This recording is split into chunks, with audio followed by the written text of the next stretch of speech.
기독교에서 가장 중요한 절기를 꼽는다고 하면 어떤 분들은 성탄절을 꼽는 분들이 있습니다. 예수님이 이 땅에서 태어나신 날, 그래서 그날에 모든 사람들이 함께 즐거워하며 선물도 나누고 법정 공휴일로 그날을 지키기도 합니다. 그런데 제가 생각하기에는 그 성탄절보다 더 기쁜 날이 부활주일이 아닐까 생각하게 됩니다. 다른 종교들이 다 석가모니가 아니면 공자가 아니면 자기들이 섬기는 그러한 사람들이 태어난 날이 있지만 그 어떤 종교에서도 부활주일은 없습니다. 참 생명이고 참 구원자이신 그 예수님만이 부활하셨기 때문입니다. 다른 그 어떤 종교들도 다른 것은 다 흉내낼 수 있지만 이 부활만은 흉내낼 수 없는 것입니다. 예수님께서는 그 모든 사망 권세, 죽음도 이기시고 다시 살아나신 분이 바로 우리가 믿는 예수님이십니다. 그 예수님이 부활하신 날이 바로 오늘 부활주일입니다. 예수님께서는 이 땅에 계실 때 내가 다시 부활하실 것이다 라고 말씀하신 것이 오늘 우리가 읽은 말씀입니다. 요한복음 11장 25절 26절 말씀, 예수께서 이르시되 나는 부활이요 생명이니 나를 믿는 자는 죽어도 살겠고 무릇 살아서 나를 믿는 자는 영원히 죽지 아니하리니 이것을 내가 믿느냐. 바로 예수님은 말씀하신 대로 3일 만에 부활하셨습니다. 그 증거가 바로 빈 무덤입니다. 다른 종교들은 아까 말씀드렸듯이 큰 무덤을 자랑하고 있습니다. 우리가 잘 아는 불교도 그 석가모니가 죽은 다음에 화장 뒤에 사리가 8개 나왔다 그래서 그 사리 8개를 다 나누어서 석탑을 짓고 8개 석탑을 지으면서 야, 우리 석가모니가 여기에 묻혀있다 라고 자랑을 합니다. 공자도 마찬가지입니다. 그 공자도 공림에 묻어 있으면서 야, 공자가 이렇게 큰 무덤에서 묻혀 있다라고 자랑을 합니다. 마호메트도 마찬가지로 메다니에 이렇게 마호메트가 묻혀 있다, 큰 무덤을 자랑합니다. 그러나 우리 기독교는 예수님의 무덤이 어디에 있는지 잘 모릅니다. 이스라엘에 가면 예수님의 무덤이 이것일까 추측하고 무덤이라고 이야기하는 곳이 몇 군데 있습니다. 그곳에 가봐도 그 문에 이렇게 써져 있는 것을 보게 됩니다. 예수님의 무덤이라고 정원 무덤이 있는데 그 무덤 앞에 가면 그 문에 이렇게 쓰여져 있습니다. He is not here, for he is risen. 예수님은 여기 계시지 않다. 그는 부활하셨다라는 그 명패가 거기에 써져 있습니다. 아무리 봐도 예수님의 시체, 예수님의 무덤은 보이지 않습니다. 왜냐하면 예수님은 부활하셨기 때문입니다. 예수님은 모든 죽음 권세를 이기시고 다시 살아나셨습니다. 창세 이후부터 지금까지 그 누구도 죽음을 이긴 사람은 없습니다. 예수님이 살린 그 3명의 사람들도 결국에는 다시 죽음을 맞이했습니다. 오직 사망 권세를 이기시고 죽음을 이기신 분, 부활하신 분은 예수님밖에 없으신 것입니다. 바로 그 예수님이 부활하셨고 이것은 역사적인 사실이고 그 역사적인 사실로 말미암아 우리는 위대한 생명을 얻게 되었습니다. 예수님이 부활하셨기에 첫 열매가 되셨기에 우리도 부활하신 예수님과 같이 그 부활을 한다는 그 신앙을 갖고 예수님을 믿고 따라 살아가는 것입니다. 그 부활 신앙을 갖고 살아가는 사람들은 모든 어려움과 모든 절망 가운데 예수님께서 우리를 도와주십니다. 결국에는 예수님께서 우리와 함께 하시고 모든 사망 권세를 이기시고 우리를 붙잡아 주시고 우리에게 승리를 주시는 분이 바로 예수님이십니다. 이 세상의 어떤 누구도 죽음에 대한 답을 할 수 없습니다. 그러나 예수님께서는 그 죽음에 대한 답을 부활로 증명하셨습니다. 십자가에서 죽으셨지만 예수님께서는 3일 만에 그 죽음을 이기시고 다시 살아나셨습니다. 그 부활은 실제적인 사건입니다.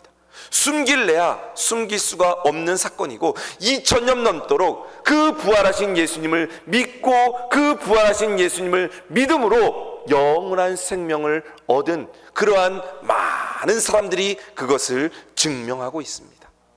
유명한 신학자였던 칼 바르트는 이렇게 이야기합니다. 부활 설교는 짧으면 짧을수록 좋다. 왜냐하면 예수님의 부활은 설명이 필요 없는 너무나 분명한 역사적인 사건이기 때문이다 라고 이야기합니다. 아무리 거창한 말을 할 필요가 없다라는 겁니다. 왜냐하면 예수님이 부활하신 것은 사실이기 때문입니다. 오히려 거짓말하는 사람들은 유창한 말로 말을 길게 해서 그 사람을 설득하려고 합니다. 그러나 예수님이 부활하신 것은 사실이기 때문에 100마디의 말보다 그 믿음이 필요하다 말씀하고 있는 것입니다. 예수님은 부활하시고 승리하셨습니다. 그 승리를 우리가 함께 누리며 그 예수님을 찬양하는 날이 오늘 부활주일입니다.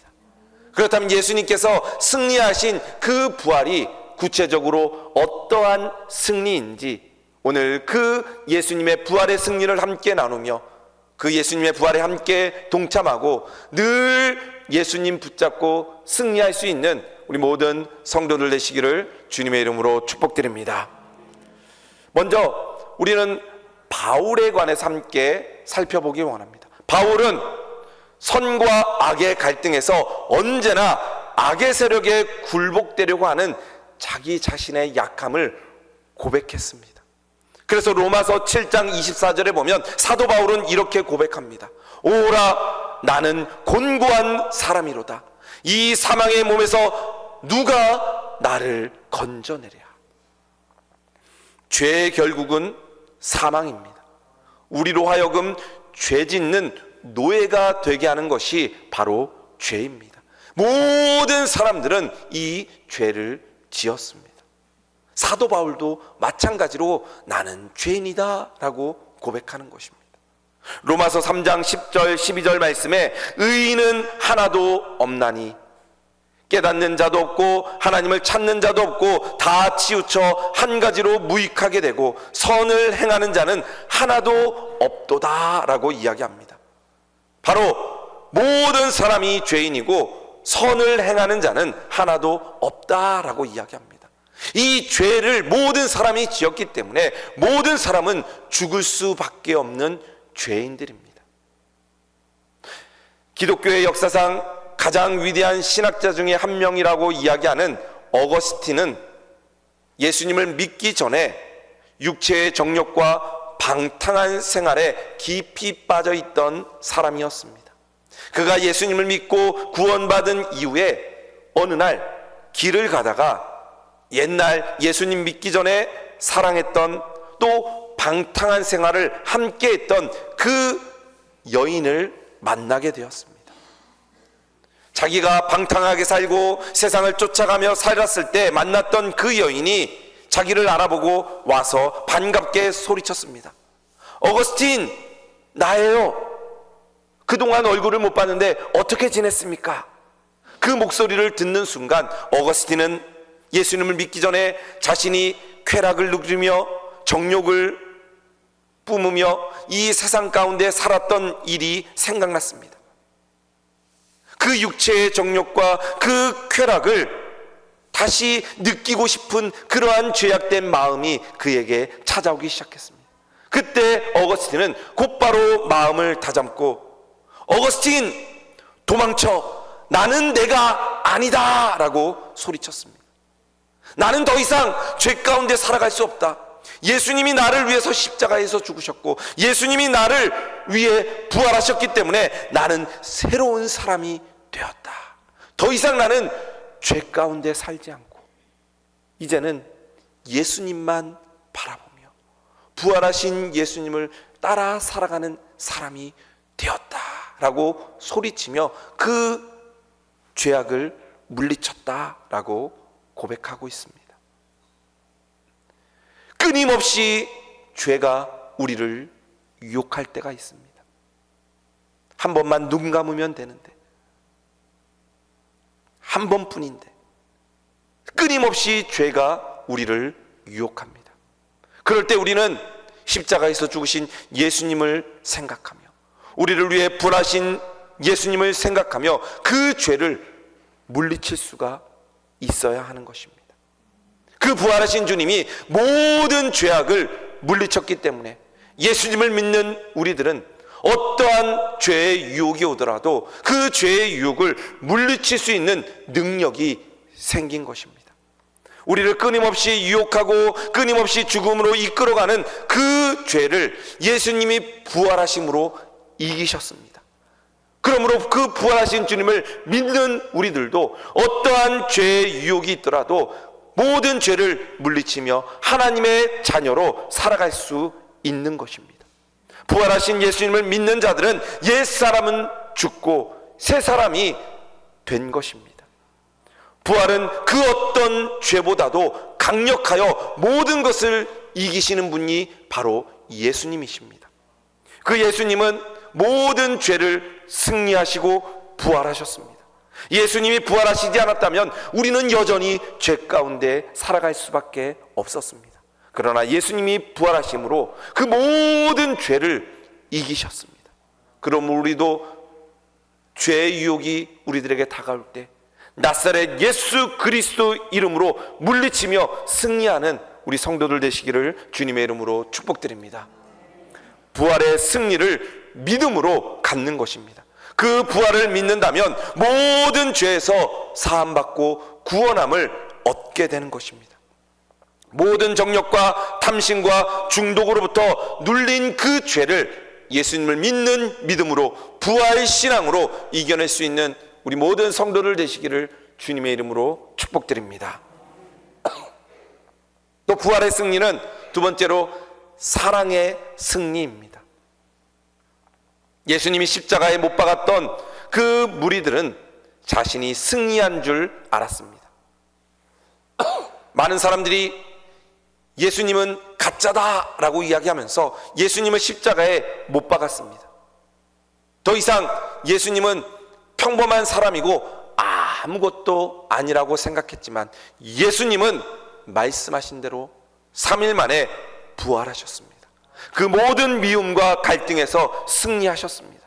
그리고 사랑으로 그들에게 몸소 부활의 예수님을 보여주셨습니다. 눈에는 눈, 이에는 이, 미움에는 미움, 증오를 증오로 갚지 않고 예수님께서는 그 미움과 그 배반과 그 증오를 사랑으로 승리하셨습니다. 예수님의 수제자인 베드로는 내가 어디든지 예수님을 따르겠습니다, 그렇게 1000번이고 10,000번이고 다짐했던 사람이 베드로였습니다. 그런데 예수님이 붙잡히고 고난을 당하고 십자가에 못 박히자 예수님을 부인했던 사람이 바로 베드로입니다. 부활하신 예수님께서는 그 베드로를 찾아가셨습니다. 그리고 부활하신 예수님은 왜 나를 배신했느냐 단 한마디도 하지 않으셨습니다. 예수님을 배신한 그 베드로를 찾아가셔서 요한복음 21장 말씀에 보면 예수님께서는 베드로에게 이렇게 말씀하셨습니다. 요한의 아들 시몬아, 내가 이 사람들보다 나를 더 사랑하느냐? 요한의 아들 시몬아, 내가 나를 사랑하느냐? 요한의 아들 시몬아, 내가 나를 사랑하느냐? 예수님을 배신했던 베드로에게 내가 나를 사랑하느냐? 내가 나를 사랑하느냐? 내가 나를 사랑하느냐? 질문하십니다. 그 예수님은 베드로를 사랑하셔서 그 사랑으로 다 용서해 주시고 십자가에서 죽으신 분이 바로 예수님이십니다. 자기를 배신하고 자기를 떠났지만 예수님은 사랑으로 몸소 그것을 승리로 보여주신 분이 바로 예수님이십니다. 예수님께서는 자신을 못 받는 사람들을 위해 기도하며 용서해 달라고 십자가에서 사랑을 보여주셨습니다. 누가복음 23장 43절 말씀에 보면 예수께서 이르시되 아버지 저들을 사하여 주옵소서 자기들이 하는 것을 알지 못함이니이다. 예수님은 십자가에 못 박았던 사람들 앞에서 또 물과 피를 흘리며 죽는 그 십자가의 자리에서 그들을 용서하며 그들에게 사랑을 보여주셨습니다. 그리고 그 사랑으로 부활하시고 부활하신 예수님이 그들에게 사랑을 몸소 보여주신 것입니다. 바로 부활은 사랑의 승리였습니다. 남아프리카 공화국 최초의 흑인 대통령이자 흑인 인권 운동가였던 넬슨 만델라 대통령이 있었습니다. 이 넬슨 만델라는 27년 동안 옥살이를 하였습니다. 억울하게 또 사람들을 위해 그 감옥에서 27년 동안 억울한 옥살이를 살았습니다. 그런데 화해와 승리를 그 사람들에게 보여줌으로써 위대한 사랑으로 승리할 수 있다는 것을 보여준 사람이 바로 넬슨 만델라였습니다. 27년 동안 억울한 옥살이를 하고 난 다음에 1994년 5월 10일 남아프리카 공화국 최초의 흑인 대통령으로 취임하게 됩니다. 이 만델라는 이 취임식에 자신을 오랫동안 감시하고 압박했던 그 백인 정권의 핵심 인물들을 초청했습니다. 자신을 억압하고 죽이려고 했던 사람들을 자신이 대통령이 되는 그날 초청하게 된 것입니다. 그리고 27년 동안 감옥에 갇혀 있을 때 자신을 감시하던 그 교도관들도 초청했습니다. 그리고 맨 앞자리에 자신을 억압하고 자신을 죽이려고 했던 그 사람들을 앉혔습니다. 그리고 만델라는 그 대통령 취임식에서 이렇게 이야기합니다. 지금 앞에 앉아있는 이들도 단지 직무를 수행했을 뿐입니다. 나라를 치유하고 회복하려면 우리 모두 용서부터 시작해야 됩니다. 그리고 만델라는 27년 동안 옥살이를 했던 그 억울함을 다 용서하고 모든 사람들을 용서한다라는 선포를 하게 되었습니다.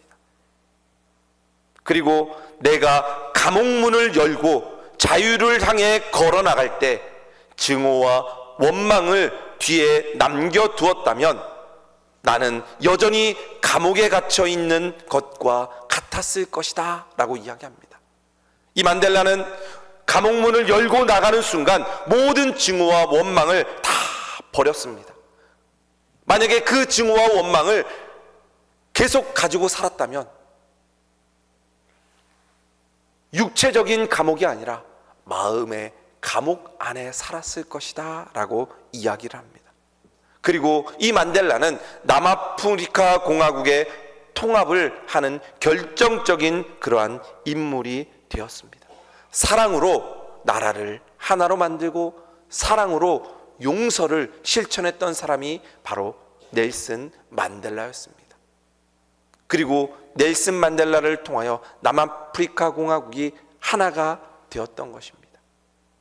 이것과는 비교가 되지 않는 사랑이 바로 예수님의 사랑입니다. 예수님은 온 인류를 사랑하셔서 그 사랑으로 모든 것을 용서해 주시고 십자가에서 죽으시고 부활로 그 사랑을 보여주셨습니다. 그리고 온 인류가 하나가 되게 했습니다. 하나님과 하나가 되게 했습니다. 죽을 수밖에 없는 죄인들을 그 예수님의 사랑으로 용서해 주시고 하나님과 하나 될 수 있도록 영원한 생명을 누릴 수 있도록 사랑으로 승리하고 부활하신 분이 바로 예수님이십니다. 그래서 예수님의 사랑은 모든 것을 이기는 능력이 있습니다. 스데반 집사도 이 사랑의 힘으로 자신을 돌로 내리치는 그 사람들을 향해 주님, 저들을 용서하여 주옵소서 사랑을 보여주었습니다. 바로 예수님의 그 부활을 받고 그 예수님의 부활 사랑을 누린 사람들은 이렇게 사랑하며 살아갈 수 있는 것입니다. 바로 그 사랑이 우리를 위해 부활하신 그 예수님의 사랑인 것입니다. 그래서 부활은 사랑입니다. 나를 위해 부활하신 그 예수님, 그 부활하신 예수님의 승리가 바로 이 부활절 우리들에게 베푸신 사랑입니다. 마지막 세 번째로 부활 승리는 죽음에 대한 승리입니다. 죽음 앞에 모든 사람들은 다 숙연해집니다. 어떠한 힘 있는 사람들도 죽음 앞에서는 두려워합니다. 하지만 부활의 주님을 믿는 사람들은 죽음을 두려워하지 않습니다. 저는 장례식을 많이 다녀봤습니다. 그리고 임종 예배도 많이 드려봤습니다. 그 임종 예배를 드릴 때 죽음을 앞에 두고 있는 분들을 보면 예수님을 믿는 그 부활 신앙을 가지고 있는 사람들은 전혀 두려워하지 않습니다. 오히려 찬양하며 웃는 얼굴로 그 죽음을 맞이합니다. 왜냐하면 나도 예수님과 같이 부활할 수 있다는 그 죽음을 이기는 그 부활 신앙이 있기 때문입니다. 그러나 예수님을 믿지 않는 자들은 두려워합니다. 소리 지릅니다. 가지 않으려고 애씁니다. 왜냐하면 죽음이 두렵기 때문입니다. 유대인들은 예수님을 십자가에 처형하고 무덤에 안치시킨 이후에 이제 모든 것이 끝났다 생각했습니다. 그러나 예수님은 말씀하신 대로 부활하셨습니다. 예수님의 부활은 죽음보다 강하며 예수님의 부활은 죽음에 대한 승리였습니다. 초대교회 성도들은 이 부활 신앙이 있었습니다. 나도 예수님과 함께 부활한다는 그 믿음이 있었기 때문에 그 초대교회 가운데 이루어졌던 박해와 형벌을 두려워하지 않았습니다. 죽음 앞에서도 두려워하지 않고 당당히 맞서고 승리할 수 있었습니다. 왜냐하면 그들은 부활하신 예수님과 함께 했기 때문입니다. 사도 요한의 제자였고 서만학교의 감독이었던 폴리캅이라는 사람이 있습니다. 이 폴리캅은 가장 장엄하고 감동적인 승리의 기록을 우리들에게 남겨줍니다. 이 폴리캅의 순교 과정을 보면 부활 신앙을 우리가 느낄 수 있습니다. 박해의 칼날이 이 폴리캅을 향해 좁혀올 때 많은 믿음의 사람들이 이 폴리캅을 향해 도망치십시오 라고 이야기합니다. 그런데 폴리캅은 도망치지 않습니다. 그리고 군인들에게 잡히게 됩니다. 그때 군인들에게 잡혔던 이 폴리캅이 나에게 기도할 시간을 주십시오 라고 이야기합니다. 그리고 기도할 시간을 주자 이 폴리캅은 군인들 앞에서 기도하기 시작합니다. 지금까지 자신과 알고 지낸 모든 사람들을 위해 기도하고 온 세상을 위해 간절히 눈물을 흘리며 기도합니다. 그때 감동을 받던 군인들은 이렇게 이야기합니다. 내가 왜 이 사람을 잡으러 왔는지 모르겠습니다. 후회하던 군인들은 결국에 그 폴리캅을 잡고 감옥에 가두게 되고 폴리캅은 결국에 순교장 앞에 끌려오게 됩니다. 그리고 많은 사람들 앞에서 이 처형하는 사람이 이야기합니다. 마지막으로 할 말을 하십시오. 죽음을 앞에 두고 있던 이 폴리캅은 유명한 말을 하게 됩니다. 내가 86년 동안 예수님을 섬겼습니다. 그러나 예수님은 단 한 번도 나를 부인하지 않으셨습니다. 그런데 내가 어떻게 예수님을 부인하겠습니까? 예수님은 부활하셨고 그 부활하신 예수님을 나를 붙잡아 주시고 나에게 영원한 생명을 허락해 주십니다. 폴리캅은 죽음도 두려워하지 않고 화형을 당하게 됩니다. 그때 많은 사람들이 그것을 보았을 때 그 불길이 돛 모양처럼 오히려 이 폴리캅을 감싸고 있다라고 증명하고 있습니다. 그때 처형장에 있던 군인이 칼로 그 폴리캅을 찌릅니다. 그때 피가 솟구쳐 오르면서 오히려 그 피가 그 불길을 꺼뜨릴 정도였다라고 이야기를 합니다. 완벽한 그 폴리캅의 죽음의 승리였고, 이 폴리캅의 죽음으로 인하여서 이 서머나 지역에 한동안 박해가 그쳤다라고 이야기합니다. 죽음 앞에서도 당당하게 맞설 수 있었던 그 믿음, 부활 신앙이 정말 저것이 믿음이고 저것이 부활 신앙이구나 라고 느꼈던 것입니다. 죽음을 두려워하지 않는 믿음, 그것은 참된 믿음이고, 예수님께서 그 부활로 인하여서 죽음을 이길 수 있는 능력을 우리들에게 허락해 주신 것입니다. 예수님을 믿는 사람들은 죽음을 두려워하지 않습니다. 오히려 죽음을 반기며 죽음 이후에 우리는 영원한 생명을 살고 천국을 소유한다라는 그 기쁨을 누리며 살아갈 수가 있게 되는 것입니다. 바로 그것을 죽음을 이기는 부활 신앙입니다. 예수님은 부활하셨습니다. 예수님의 부활은 죽음의 권세를 향한 영생의 승리입니다. 우리들에게 영원한 생명을 허락해 주셨습니다. 부활의 첫 열매가 되셨기 때문에 우리는 그 주님처럼 다시 부활하실 거다라는 그 믿음이 우리에게 있는 것입니다. 우리는 죽음을 두려워할 필요가 없습니다. 어떠한 죄도 승리할 수 있게 됩니다. 예수님을 믿는 믿음으로 우리는 승리할 수 있게 되었습니다. 오늘 말씀을 들은 것처럼 부활의 승리는 우리의 승리입니다. 어떠한 승리입니까? 아까 말씀드렸듯이 죄에 대한 승리입니다. 부활의 승리는 사랑에 대한 승리입니다. 부활의 승리는 바로 죽음에 대한 승리입니다. 그래서 우리는 이 세상을 살아갈 때 우리를 위해서 죽으신 그 예수님을 붙잡고 살아감으로, 부활하신 예수님을 붙잡고 살아감으로 죄에 대해 승리하며 사랑으로 승리하며 죽음에 대한 승리를 확신하며 살아갈 수 있는 믿음이 바로 우리의 믿음입니다. 두려워하지 마십시오. 예수님이 우리를 위해 십자가에서 죽으시고 부활하셨습니다. 그 부활하신 예수님을 붙잡고 늘 승리하며 살아가는 우리 모든 성도들 되시기를 주님의 이름으로 축복드립니다.